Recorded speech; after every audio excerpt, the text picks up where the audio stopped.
sa chute ce matin après le 500 mètres.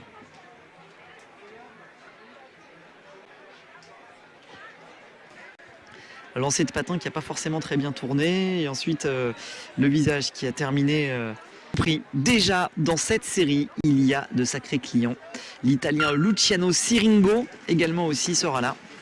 Et c'est parti avec 18 qualifiés et des sprints intermédiaires pour une première série chez les seniors pour d'ores et déjà nous livrer quelques vérités dans cette catégorie reine pour savoir qui est en forme, qui ne l'est pas forcément, qui va aller chercher les premiers sprints intermédiaires, qui va s'éviter la bagarre du peloton, qui va éviter également aussi d'être pris dans une chute. Et ça va très vite déjà dans cette catégorie des seniors.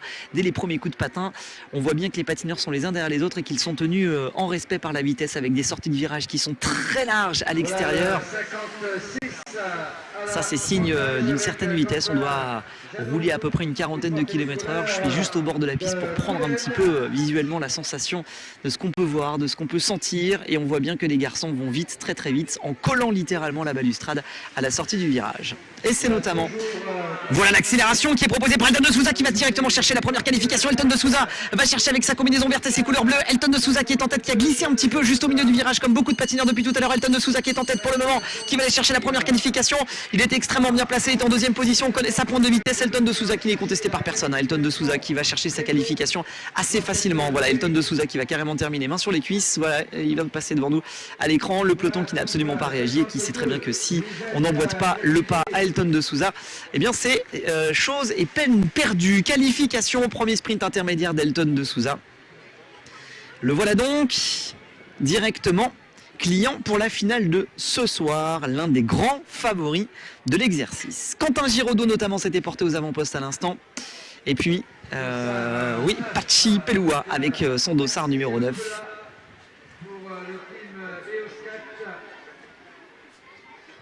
Pachi Pelloua.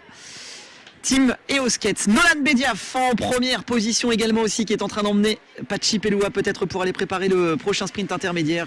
Ça a l'air de se profiler comme ça. Nolan Bediaf facile après les difficultés de ce matin lors du 500 mètres et cette grosse chute aux demi-finales. Voilà, il nous prouve qu'il va bien Nolan et il se qualifie directement avec son dossard numéro 8. On le retrouvera tout à l'heure pour la finale. Derrière, Pachi Pelloua avec son dossard numéro 9 continue de maîtriser un petit peu le peloton et les deux pensionnaires de l'équipe Bont également aussi sont toujours extrêmement bien placés pour ne laisser le soin à personne de peut-être aller chercher la prochaine qualification en direct. Je rappelle qu'il y a donc 5 sprints intermédiaires dans cette catégorie. Diogo Marreiros à l'extérieur.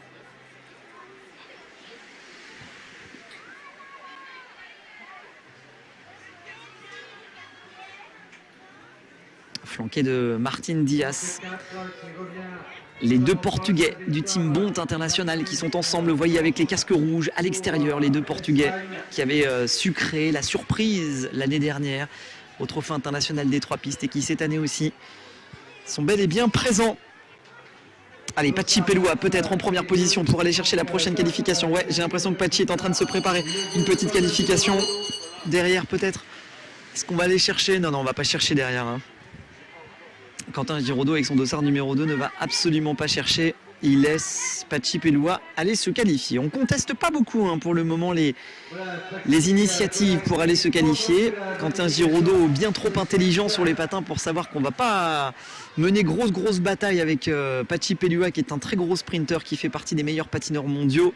Ça sert à rien, ce serait user bien trop d'énergie avant la finale de ce soir alors que le sprint massif semble accessible. Ouais, mais ça veut dire qu'il y aura beaucoup de clients pour le dernier sprint massif pour une qualification. Parce que le rythme n'est pas très important, pas très imposant dans cette première série. Voilà, on est plutôt dans une prise de pouls, on s'observe, on se regarde, on est en train de se faire un petit peu les jambes. Voilà, on jette un coup d'œil à droite, on jette un coup d'œil à gauche. Surtout le soin de ne pas prendre beaucoup de risques dans cette série. On évite la chute autant que faire se peut.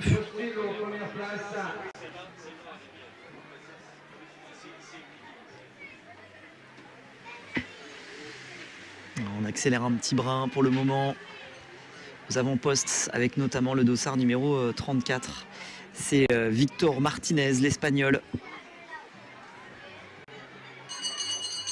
Allez, voici la cloche. Allez, la cloche, prochain sprint intermédiaire. Cette fois-ci, Quentin Giraudot n'a laissé le soin à personne d'aller emmener. Mais pareil, même situation, Quentin Giraudot bien à l'aise sur ses patins. Quentin Giraudot, les bons appuis. La belle sortie de virage, bien posée, bien propre.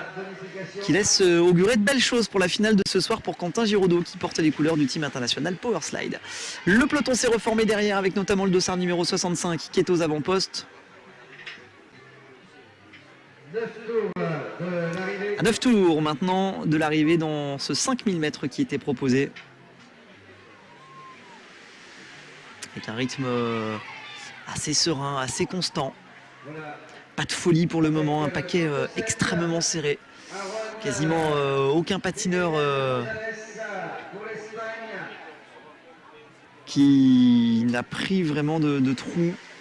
Avec un peloton très compact encore dans cette série. Ça promet un sprint massif assez intéressant tout à l'heure et fatalement un petit peu intéressant pour nous en termes de spectacle bien sûr, mais forcément pour les athlètes un petit peu dangereux parce que quand il y a encore un petit peu de monde et que la course se décante pas, voyez, on est sur 3 pelotons pratiquement, un intérieur, un extérieur, un au milieu aussi. Quand la course ne sait pas les compter au fur et à mesure, prenez le risque d'un sprint massif, d'une chute ou bien d'une non-qualification, parce que quand il y a 3 pelotons de front, si vous êtes au milieu, vous êtes enfermé et c'est très compliqué parfois de pouvoir s'en sortir. Allez, les deux Portugais qui pour le moment ne disputent aucun sprint intermédiaire mais prennent le soin de placer. Voilà, il suffisait de le dire pour que on me donne non pas raison. Oula, la petite passe d'armes qui va bien par l'intérieur, la petite main qui se balade également aussi, mais la dernière ligne droite va être proposée entre les deux garçons. Voilà. Finalement, c'est le Portugal qui va réussir à se départir de tout ça après une petite passe d'armes avec 2-3 mimines qui ont traîné un petit peu quand même. Diogo Marreiros qui vient de se qualifier, le Portugais. Vous avez vu que Diogo Marreiros, fallait pas trop le chatouiller, que la boîte à gifles pouvait rapidement sortir et qu'on était prêt à faire le ménage. Il a de l'expérience, Diogo Marreiros, qui a très bien figuré l'an passé aux 3 pistes et à qui on ne va pas laisser compter fleurette dans cet exercice et qui va savoir plus que personne tenir sa place. Un autre Portugais qui est en tête pour le moment, qui est en train peut-être d'aller se chercher, de se fabriquer un petit peu son prochain sprint intermédiaire.